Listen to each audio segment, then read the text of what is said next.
Good morning and welcome to NDE Virtual Day, Rule 10 revision up close and personal. Everything you've wanted to know about Rule 10, the revision process, since the last time we spoke in April at the data conference.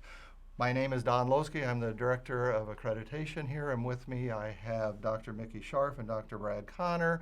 We're all part of the accreditation team, or better known as the A-team up here. So welcome, and looking forward to corresponding with you through our chat box. Anytime that you have any questions, concerns, or thoughts, please put them in the chat box. In fact, what I would like you to do, just so that we kind of get an idea how many people are out there and who is using their chat box, is just go ahead and send us your names as we're going through this presentation, and then they'll know where the chat box is, and we can communicate with you as we're going through this presentation. So as we start with everything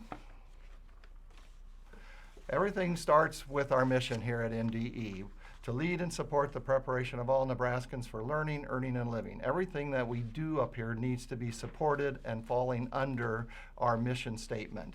Leading and supporting and preparation of all Nebraskans for learning, earning, and living. Along with that, though, we have three goals that have been established that support our mission statement. The first one being ensuring that NDE, that all of us, education systems, NDE, are taking charge of our roles and responsibilities to provide leadership and enhance support systems. That is exactly what Rule 10 is all about. Rule 10 is supporting leadership, trying to provide some leadership, and also enhancing all of our support systems across the state through our Rule 10 process. Our second one is to ensure, again, that all of us, regardless of our backgrounds or circumstances, equitable access. If you've been following us along for over the last year, you know that we are putting a lot of emphasis on equity, and so should not be a surprise that we have a goal that is focused around equity and equitable access. We believe that this is one of the primary functions of Rule 10, is to make sure that all students, all Nebraskans, have an equitable education, no matter what size school district they're in, where they are located, if they are public, if they are private. We believe that Rule 10 does give guidance to help support equity across our state. The third one is increase the number of Nebraskans who are ready for success. We want to make sure that all Nebraskans, all of our students, are ready for success no matter what they decide to do, ready for success in post-secondary education, be that a 4-year, be that a 2-year, be that a trade school, ready for success in their career if they want to move straight to a career after graduation. And there's more than our lives than just work. There's also civic life. And so we want to make sure that everybody is prepared to be a good contributing individual wherever they are. So probably I like to abbreviate this one by increasing the number of Nebraskans who are ready for success for life. Doesn't matter what they're doing for a job, doesn't matter what type of education they have, doesn't matter what they end up with their career, but we want to make sure that they are ready for success for their life. So those are our three NDE goals. Now, Rule 10 has three purposes: to make sure equity of opportunities. We've already referred to that. That's reflected in the goal that we just went over. Number 2, we also want to encourage quality learning. We want to make sure that the education that students are receiving is fair, and it has quality, and it is equitable. We want to make sure that we support accountability. Now, let's have a little conversation about what is accountability. Rule 10 is the regulations and procedures for the accreditation of schools, and also as part of that has the accountability section within it. So let's back up and first talk about what is accreditation. We've done some looking back at what's happened in history over 135 years, and the state of Nebraska has accredited schools for 135 years. They have accredited schools. But what does accreditation mean? That we have an opportunity right now with this Rule 10 revision to kind of maybe rewrite how schools are accredited. And we're really needing your input and your thoughts on what that may look like. We believe that the time has come to maybe change the direction of education or change the direction of how schools are accredited. And so by the time we get through with this presentation, I know that there will be some questions that we are going to be asking that we would like your feedback on through the chat feature of this. We know that Rule 10 is minimum requirements. At this present time, it is minimum requirements of what schools have to do to successfully have regulations and procedures for the accreditation of schools, to run a school. We know that we've had a long history of this, but our state board is really the one that is pushing, saying it is time to be looking at what is happening with accreditation and what is happening with accountability. So accountability currently is in Rule 10, and this is how it is supported through Rule 10 through accreditation. But there really has not been a direct link or connection between the two. We have accreditation that happens annually, and we have an accountability that happens annually. The two really have not any connection. We're not sure if we would link them, what that would look like, but that is something that other states have done in some of our research also. And so we really are wanting input on how schools are looking at accreditation versus accountability, or how the two shall be linked. So when we get through with this, I think there will be some questions that we're going to be posing to you that we would like feedback on. And if we were on site with you, we would be asking you to give us feedback as we were going through this presentation. But we're going to use the chat, and I think we're going to be able to get the information that we need. So let's go back a little bit and talk about the Rule 10 revision. Where are we today? Back in April of 2019, and even before that April, the board had a retreat focused around Rule 10 and what their ideas of changes to Rule 10 might look like, with questions and answers. And we were observers of that meeting and were able to provide feedback and information as questions came up. But it's really where the whole process started from the board. As you know, with any rule, it has to be approved by the state board, and then it's sent across the street to the AG and to the governor for their approval. So it is quite a lengthy process. So it did start in November. Back in April, though, we sent an email out to superintendents with some recommended revisions, and they gave us feedback on that. Then in April 29th of 2019, we presented the Rule 10 revisions process at a data conference and shared links with attendees for additional input. We are really in the input phase where we are wanting the information from our superintendents, principals, teachers, parents, and we have been receiving that information, but we definitely need more. Then in May 15th, we had a state accreditation committee feedback. The state committee is really an advisory to our commissioner. It is made up of 25 individuals from across the state, from small schools, large schools. We have community members, and we have superintendents, principals, teachers represented, public and non-public. And so it's quite a group of educators and community people that the commissioner can pose questions to and get their direct feedback. Well, we had our first initial Rule 10 revision meeting with them on May 15th, and to be honest, we had some mixed reaction to some of the things that we were asking them to discuss and give us feedback, and we'll give you a little bit of that later on. Then where are we headed?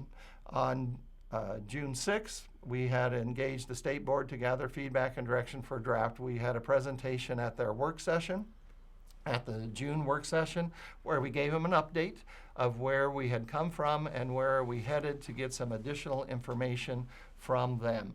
So here we are on July 31, 2019, 19, where we're going to hold the virtual information input session about Rule 10 visions. That's what we're doing today. We were hoping to be live at the Kearney Center.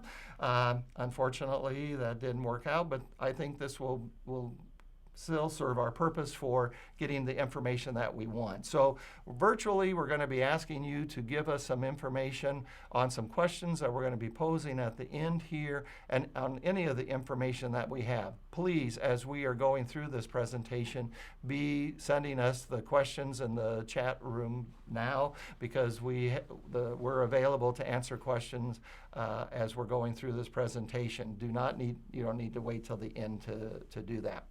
So September 1, so this is where we are today. Where we are headed is what we're going to talk a little bit about now. September 1, we hope to have a draft of Rule 10 created. We're concerned that that's a pretty aggressive date for us. We will see what we can do, but that is in our plan that by September 1 we will have a draft, because we want to take the rule out for stakeholder feedback from across the state as the proposed revisions are shared. We want to do kind of a tour of Nebraska and have something to get feedback again, but do it live on site across the state. And so we need to have something for constituents to look at and give us feedback on. And so we still will be doing those, and we're kind of calling this our round 1. We hope to do a couple rounds of going out into the state to get feedback, because we really believe that it's important to get the feedback from our schools and community individuals. We have another state accreditation committee meeting coming up in January. And at that one, we will also be giving them summary of the work, the feedback that we received from the fall tour, plus any of the information that we received from today. And so as we move forward, we kind of keep the State Accreditation Committee informed of what is happening and getting their feedback, because they really are a pretty good touchstone for us to give us guidance as far as moving forward with the process. We then will move into the final draft phase, where the winter and spring of 2020, we're going to be looking at the changes and making more changes to Rule 10 and getting more feedback. And then in May, we hope to do updates, recommendations to the Deputy Commissioner and the State Board of Education, a State Accreditation Committee meeting, getting their feedback to see if they think that we are on the right process, right steps as far as the Rule 10 is concerned. In the summer of 2020, we're going to do new revisions shared to stakeholders as preparation for final approval. That would mean that we're going to be going out and doing some work in the summer, and hopefully we can touch base with individuals in the summer to get our feedback, because by October 1, we're hoping to have our provisions in Rule 10 ready to be submitted to our Deputy Commissioner for the State Board of Education review and their approval as we move forward. We would like to have it then approved at the November and be able to have it to the AG in December and the governor for their approval.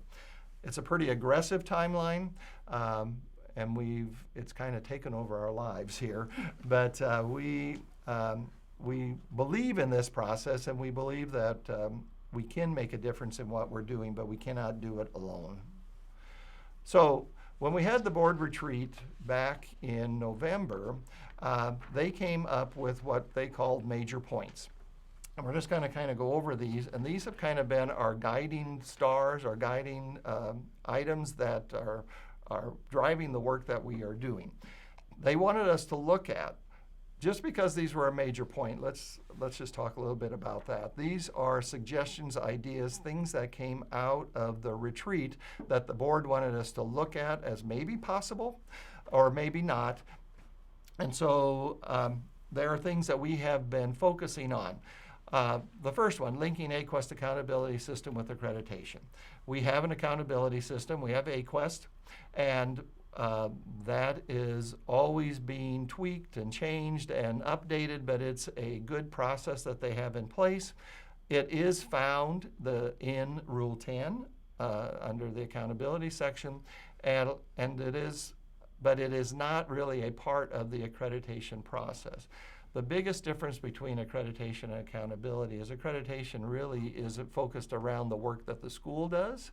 And our belief is that if we have these rules and regulations set up in Rule 10 and schools are following those, that's going to be a good path to student performance. The accountability, as we all know, is really the student performance part of the rule, and but it really is not tied directly to accreditation, except that public schools have to go through the AQuest accountability system. So we're looking at, are those two things able to be linked? Should they be linked? Should they not be linked? Should they remain separate, but maybe have a tie between? We're not sure, and we're not even sure what the word link means at this time either. So we've been spending a lot of time on that process too, and we've been looking at what other states are doing, and we're going to give a little update on that in a little bit. Then we create a multi-level system of accreditation. This one is interesting. Currently, all public schools and non-public schools that are Rule 10 are accredited annually. It's an annual process. They are taken to the board for their approval, and that is the main level. Currently in Rule 10, we do have the process of being on probation or non-accredited. It has been a while since the process that's laid out in Rule 10 has been used for schools, but we have done some search, and back in the files there are some schools that have been placed on probation, and there is a process for that. And then if that doesn't work and the correction of a violation is not corrected, then within a certain amount of time, then they can be put on non-accredited. And that we have not found any schools that the board has voted to be non-accredited. What the board is asking is, they're taking accredited by itself. Are there other levels that could be added to that? We're not sure what that would mean at this time and how we would regulate that and what that would look like, but they're just asking us to look at what other states are doing, but also look at meeting our needs. In looking back over the 135 years of accreditation, this has been done a couple times. We've had A, B, and C schools, we've had AA, we've had AAA, and they've all had different procedures, and for various reasons that process went back to a single accreditation. But we are in the process of looking at what a multi-level system of accreditation may look like in this day and age. Also, the third one, examining and accrediting each school versus each school district. Currently, we accredit districts. If you go back to accountability, the accountability system is for individual buildings and district. We only accredit school districts. Individual buildings are not affected individually. So the state board has asked us, what would it look like if we would have an accrediting system that looked at each individual school building and the school district? And so we've been examining that too. We've been looking what other states have done, and we are in the process of really looking at what that would mean, what would be the benefit of accrediting individual buildings, and having that conversation and moving forward with that. The last three retreat major points were review and update the annual CIP process and cycle. We currently, it's an annual, so CIP is continuous, it's always moving on, but many times people refer to a 5-year cycle because one time during the 5-year cycle they have to host a on-site visit. And so people refer to that as their 5th year, and hence we have all schools thinking that they're on a 5-year cycle, but really they're on an annual cycle. But the board would like us to look at what does that cycle consist of? Do we need to be changing that cycle? Do all schools need to go through a cycle? And just looking at what are our options as far as CIP, the process and cycles.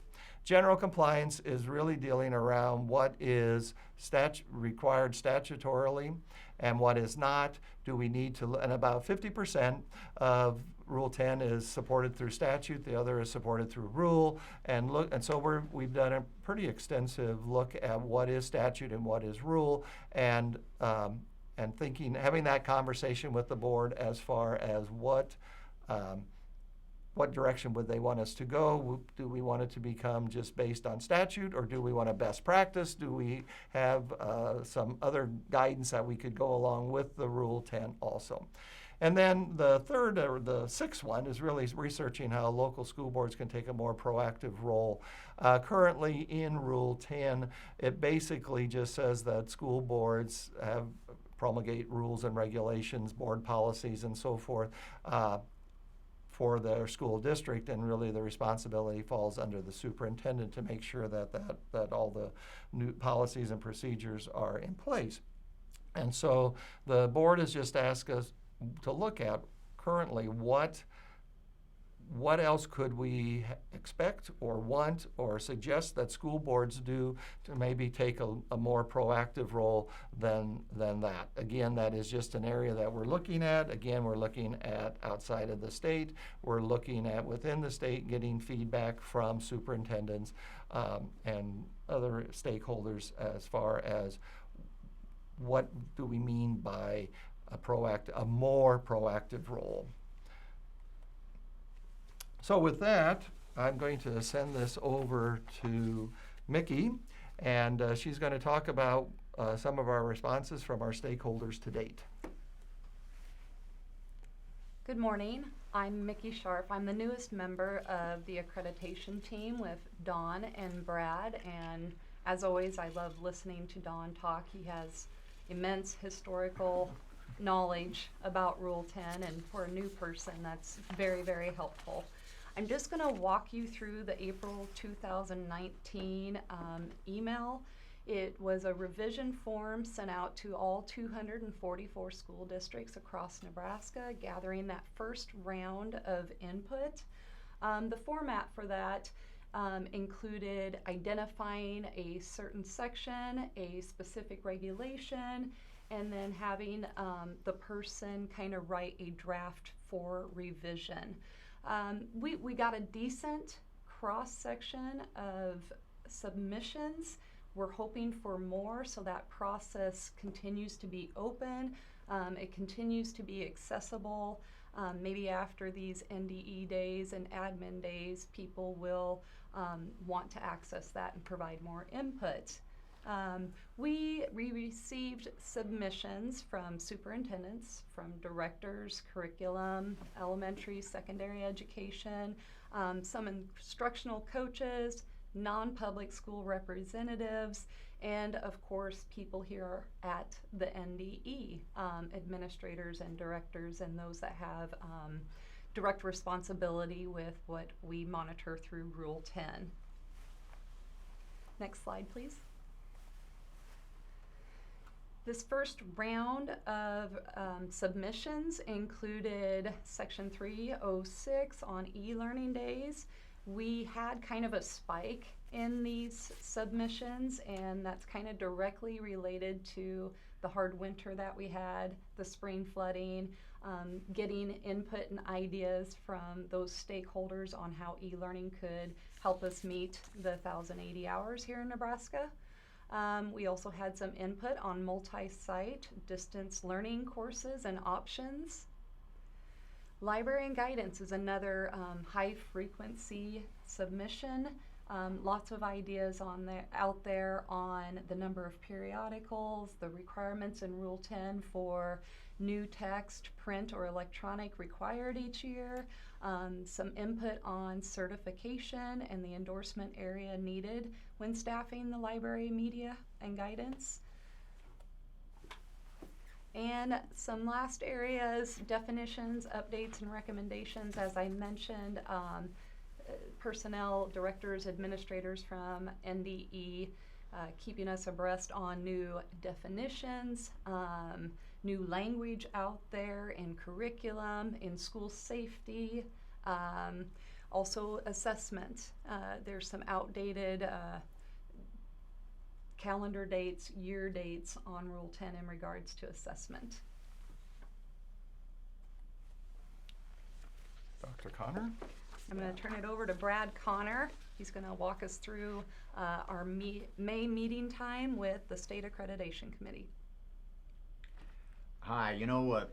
When you were a little kid, everybody looked really old. I think that's how Mickey feels working with Don and I here at the department. But I'm going to talk a little bit about the responses from the State Accreditation Committee.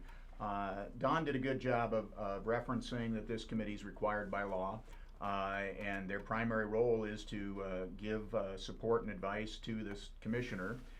And our last meeting focused entirely on the accreditation process. One of the things that came up, and Don covered it very well. In fact, I pretty much eliminated all of my notes because he's done all that already. But one of the things that came up was in regard to a possible link between accreditation and accountability. And not to imply that there isn't any level of accountability in Rule 10 now. There is. It just isn't tied to student performance. There are a lot of requirements in the rule that schools have to meet that are aimed at making them accountable. And as Don pointed out, trying to ensure that there's equity across the state, so that regardless of where a student lives, regardless of the size or the makeup of their school, they're going to get the same or the equitable opportunity for success that any other student would in Nebraska. That's tough to do, and one size doesn't fit all. And that's part of what the State Accreditation Committee kind of reviewed, and we heard those responses because we had representatives from large and small, urban and rural, and although they all look at things from an equitable viewpoint, it's not easy to accomplish that everywhere in the state. One of the first things that we looked at or that they suggested was some type of a menu for options to meet accreditation. There are some options in there now, but they're kind of limited. As Don pointed out, about 50% of the rule is based on state statute. The other 50%, roughly, are things that the department has put in place to try to ensure equity, try to reinforce quality and best practice and evidence-based practices. So the state law part, we probably can't put a lot of options in there. A lot of that is very, very clear. For example, it requires that you all provide an annual financial report. And that teachers have to be certified when you hire them. And in fact, in those two pieces, if you failed either one of those, the law says the commissioner is supposed to contact the county treasurer and withhold all your funds. So there isn't a lot of option to that. Those are requirements, just as a couple of examples. But they are suggesting, are there other ways, if you have to have 90% of your teachers properly certified, is there more than one way to accomplish that? And that would be, there's one option there at middle school now. For example, if you can't meet the 90% FTE requirement, it does allow you to meet it through some staff development options or teachers taking college courses toward an endorsement. Those are minimal. I think our committee is hoping that there's other more creative ways we can come up with that would allow you to meet that same requirement if one size doesn't fit all. Flexibility in meeting those accreditation requirements, kind of the same type of thing. Are there ways we can create some flexibility? Right now, for example, if you fail to meet a requirement, you self-report that to the department. We do issue a violation notice as a result of that. I know nobody likes that term, but that's officially how it is identified. And the district has essentially 1 year to correct it. Now, if you're hiring a non-certified teacher, that's a little different. You got to fix it today. But a lot of the requirements there have at least a 1 year flexible area where the district can come up with a plan that says, here's how we're going to meet this by next fall. Doesn't let you do it forever, but it doesn't require you to immediately change that practice in your district. The school improvement section, Don talked about this as well. Right now, you're required to go through that 5-year process. People on the committee have said maybe that needs to be tied a little more closely to accreditation. It is a process, not a product. So whether students improve in performance really isn't an impact on that CAP process. As long as you're going through the 5 years, you have an external review team come in and you rewrite a new plan based on those recommendations. Should it be tied to student performance? That's one of the questions that members of the committee raised.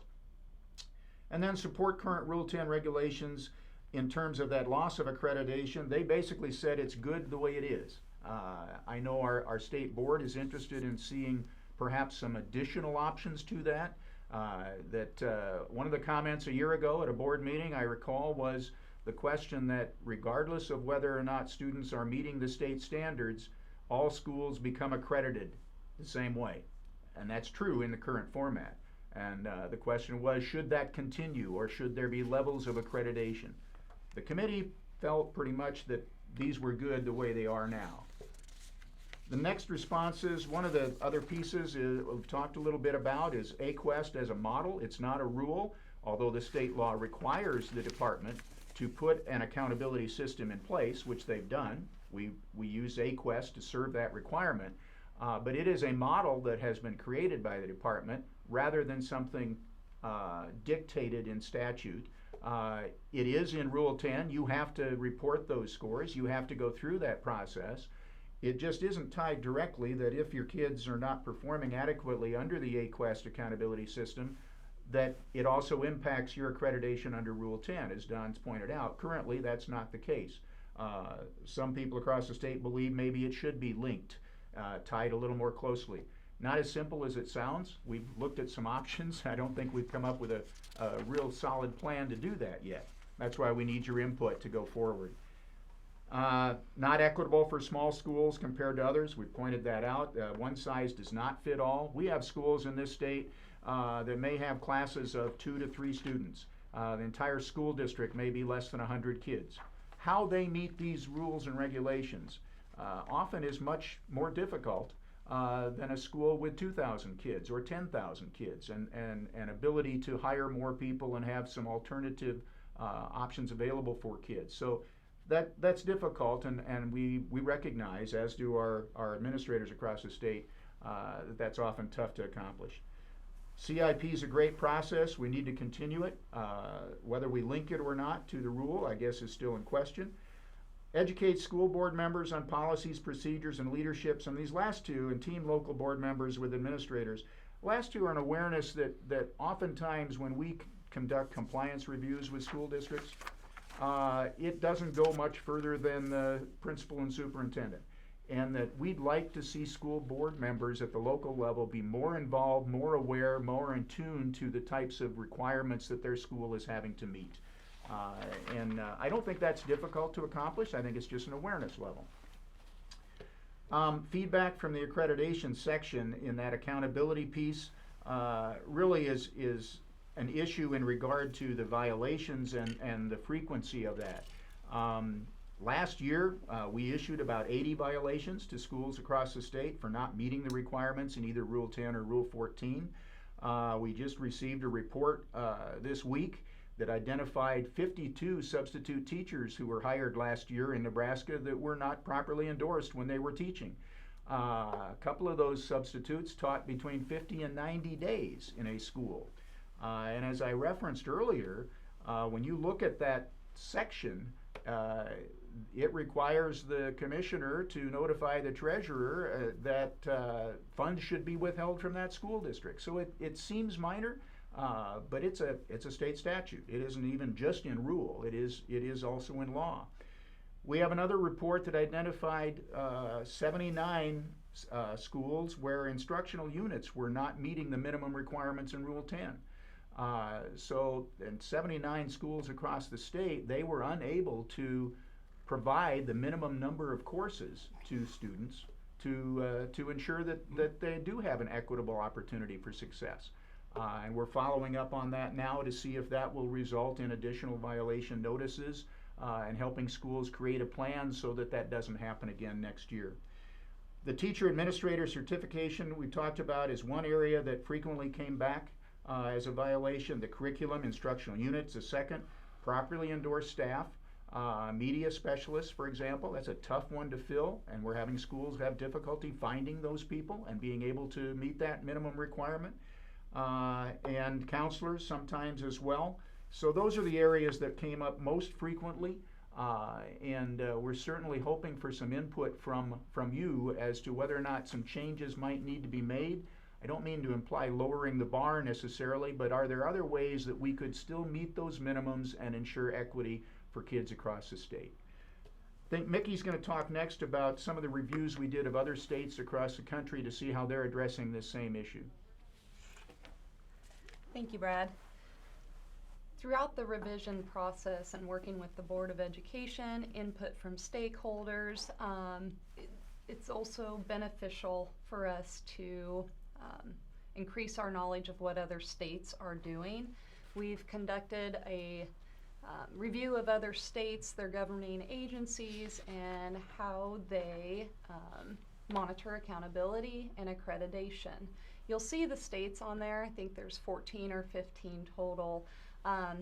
What we're finding is somewhat over in the East Coast area that those states monitor accreditation in a different way, and it's monitored by an outside accrediting agency, and accountability is separate.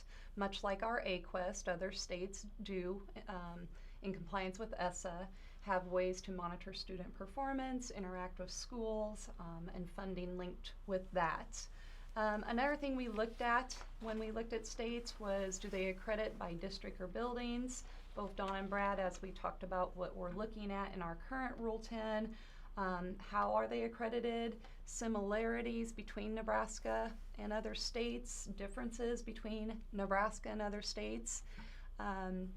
Moving over to more eastern states would be that they provide a menu of options where the school or the district can choose an accrediting agency that fits their needs to do that school improvement, that look at processes. And in the Midwest, and again, we're in this process, but our bordering states actually do have a decent link, a decent balance, and in some cases, like Montana, a side-by-side model of accountability and accreditation. So as we move forward looking at our own content, meshing that with what the State Board of Education's major ideas are, just looking at a variety of models, but also really valuing that stakeholder feedback of the 244 districts and other entities that we work with on what will work for Nebraska. I think it's back to Dawn. It is. Thank you, Mickey. So just as we wrap things up here, we have a board meeting that was held, or a committee meeting, July 24th and 25th. And we'll be putting that information that we gained from those 2 days as part of our collection of feedback as we move forward with this. And then in early August to mid-August, Commissioner is sending out a Rule 10 revision survey. We did a survey once already when we referred to it, but this one is a little more focused, and it is going to be for public school superintendents and ESU administrators, and we're hoping to put it out early to mid-August with a short turnaround of simply 8 questions that we're wanting the superintendents and administrators to answer for us, which is a little more focused on some of the questions that hopefully you're thinking about as we've gone through this process. Again, everyone else is able to contact us at ndeaccreditation@nebraska.gov and ask for a template to be sent to them so that they can fill out what information they suggest should be put for us to consider as we're doing the revision of Rule 10. So there are other opportunities out there yet to provide your information. So I am hoping that as we close here, and besides saying thank you, that you're thinking about some of the things that we have talked about and would give us feedback on the chat box would be school versus district, tie of accreditation to accountability, length of accreditation, cycles of accreditation. What should we look and have a bare bones with statute only, or should we have a best practice? What we're really looking for your feedback on what you believe you need to help you provide an equitable education across the state of Nebraska. Thank you very much.